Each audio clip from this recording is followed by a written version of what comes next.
Alright, I am at WWT, also known as Gateway, in the truck series here. Going to try to lay down a decent lap and then talk about it.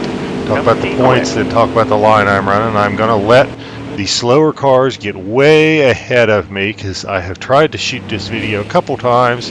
I don't like to make several laps just to prove to you that I can get a decent lap with the setup. And every time I've done this, I have had slow cars get in the way, and it's really hard to demonstrate the line when you're navigating around some of the slower vehicles. So let's see if I can give them plenty of room and if we can get a decent lap here. I have ran a 33.9 with this setup. I ran 33.9 pretty consistently here before I flipped the video on. So let's see if in a lap or two I can get a 33.9 on video.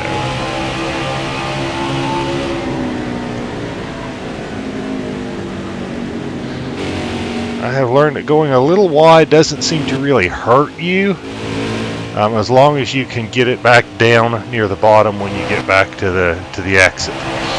That was a 34.1, and I felt like that was a pretty awful lap. So let's see if I can put together a decent lap and get in that 33.9 range. I looked at the leaderboard, and I know the game's only been out, I don't know, I think almost exactly a month right now. So I know there's going to be some faster times put up, but I think a 33.9 would be about 10th on the all-time leaderboard right now. I think you need to be near a 33.9 flat. I don't think a 33.98 or 99 would get you there. Oh, 2 1,000th. Let's give this another shot here and see if I can do this. Take 2 1,000ths off of it and get into that 33.9 range.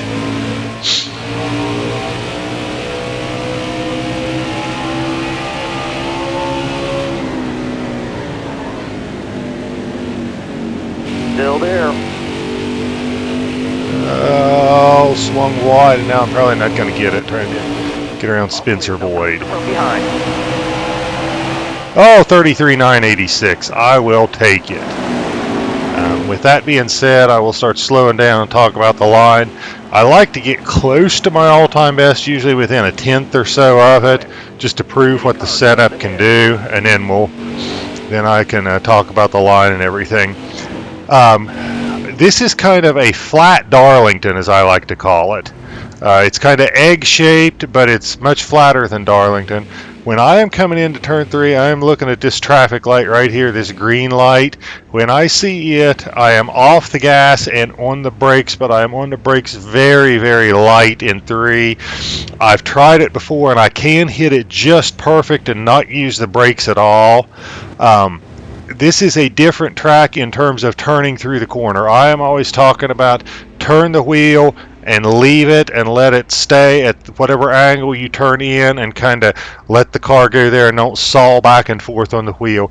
Gateway, the turns are so sharp, you've got to turn more and more as you go through the corner just because of the nature of how sharp the turns are. So I turn in, but then when I'm in the middle of the corner, I'm turning farther left to get the truck to come around. I don't worry too much about being up above the suggested line in either 1 and 2 or 3 and 4. I don't want to be real high above it, but if I'm up above it, doesn't concern me at all, as long as I can get down to the bottom by the exit, because I do think to get fast laps, you kind of need to get it down here at the bottom on exit. So by the time you're exiting, you need to be down here at the suggested line or below it. So once again, I think the corner exit being low is the main thing. Don't worry if you're a little higher than the suggested line going through the corner. Going into 1, there is a marker up here right before the wall extends out, and it is this 3 number. I can never read it because I'm going so fast, but it's the 3. That is my point to brake, and I brake kind of hard and kind of early, or I guess that's kind of early, and I'm on it a long time. I start off hard, and then I start easing off the brake, and honestly, you're still on the brake, it seems like, till you're close to mid-corner. At some point, you got to let off the brake to let it roll, and maybe I'm braking too long, but I try to hit it kind of hard there at that mark, and then I ease up as I go through, because the less you're on the brake, the easier the truck is going to turn. So that's what I do to try to get there. And then once I am off the brake, I am pretty hard back on the gas, and the same concept, I'm turning the wheel more as I go through the corner. Again, I don't worry about being up a little bit above the suggested line in the middle of the corner, but I do want to be down at or below it coming out of the corner. So low coming out is the main thing.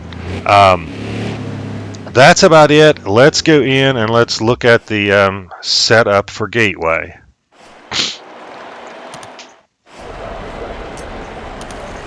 So for Gateway, this is actually pretty close to the Heat 4 setup I had, and that is really, really rare.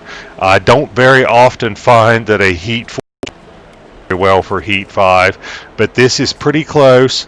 The things that are characteristic of what I had in Heat 4, and it was an odd setup in Heat 4, and it's an odd setup in Heat 5, is I've got a high front weight with a low wedge, which I usually don't have. I usually either have both of those low or both of those high, but this seems to work at Gateway.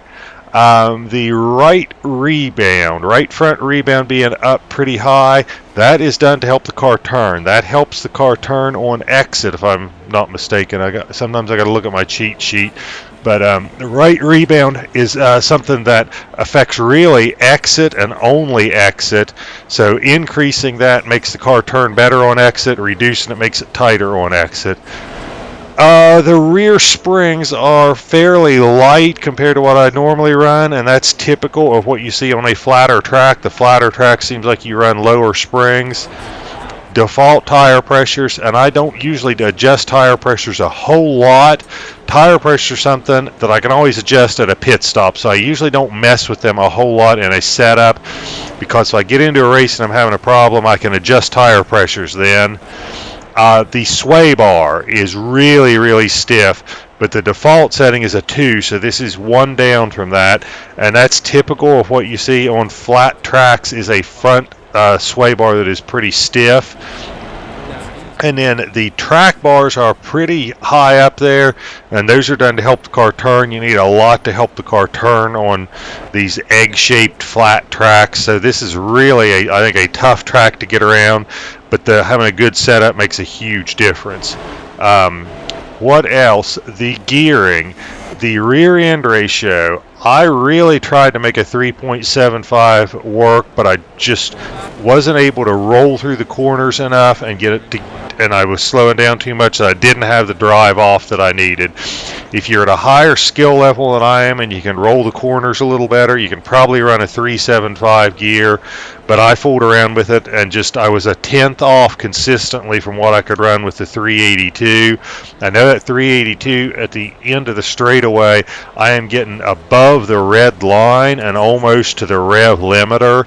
But I needed to run that because I was just a little slower with a 3.75 gear. So anyway, that is about all I got from Gateway or WWT. Hope you guys like this. I think it's a pretty solid setup. The tire wear is pretty decent. It stays pretty stable throughout a run. So hope you guys like it. I appreciate you watching. Appreciate all the likes and the subscriber increase and everything that you guys are doing to support this channel. So thank you so much for your support. Please keep it coming and have a great day and enjoy.